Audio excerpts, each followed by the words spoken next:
La manœuvre symbolise l'arrivée prochaine du tram D à Eysines. Mardi matin, le premier rail a été soudé dans cette commune périphérique de l'agglomération.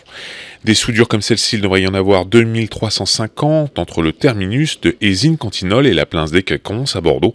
Un trajet de 9,8 km de long et comprenant une quinzaine de stations entre les deux extrémités de la ligne.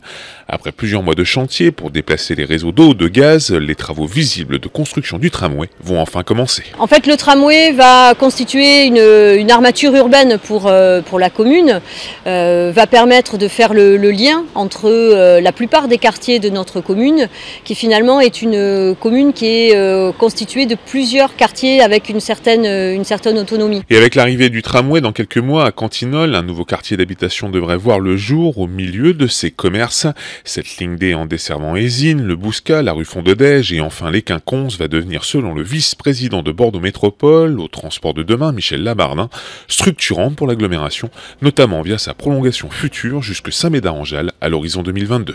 Dans les premières études, l'estimation était de 22 000 voyageurs jour, auxquels s'ajouteront plus de 5 000 lorsque nous ferons la prolongation jusqu'à Saint-Médard-en-Jalles. Mais toutes les statistiques montrent que les prévisions sont dépassées et le tram est incontestablement le symbole le plus fort de la mobilité métropolitaine bordelaise. Cette ligne de tramway D entre les Quinconces et Eysines-Cantineau devrait être opérationnelle début 2020. Le trajet devrait durer une trentaine de minutes. Il se sera alors écoulé plus de 10 ans entre les premières études et la mise en service de cette ligne D. À noter que certaines rames de ce tramway pourront rejoindre directement la gare Saint-Jean en transitant via la ligne C. Le coût de cette nouvelle ligne de tram devrait se monter à 250 millions d'euros.